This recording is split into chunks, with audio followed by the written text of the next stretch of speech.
La petite ville du Donbass de Kremina est la première à tomber sous le contrôle des Russes depuis le début de leur nouvelle offensive sur l'est de l'Ukraine.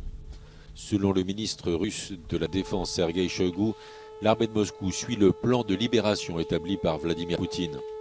À Mariupol, dans le sud, les soldats ukrainiens admettent redouter vivre leurs dernières heures.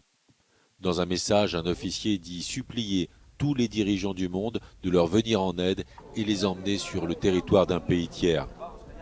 De son côté, le président ukrainien a renouvelé son appel à une évacuation des civils de Mariupol et accuse les Russes de refuser tout corridor humanitaire. La Russie assure au contraire avoir ouvert un couloir pour tous ceux qui souhaitent déposer leurs armes.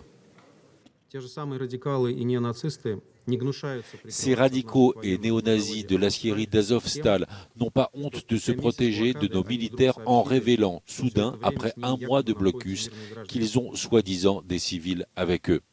Et jusqu'à hier, ils ne l'avaient pas dit. Ils sont encerclés par nos militaires et même lorsque des centaines se sont rendus, aucun ne s'est souvenu de ces civils.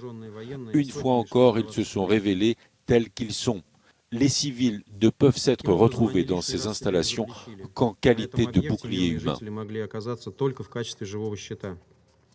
Les frappes russes se sont également intensifiées à Kharkiv, où le maire parle d'un tapis de bombes permanent sur des quartiers civils. Le secrétaire général de l'ONU, Antonio Guterres, dénonce la nouvelle offensive russe et appelle à la mise en place d'une pause humanitaire de 4 jours à l'occasion de la Pâque orthodoxe.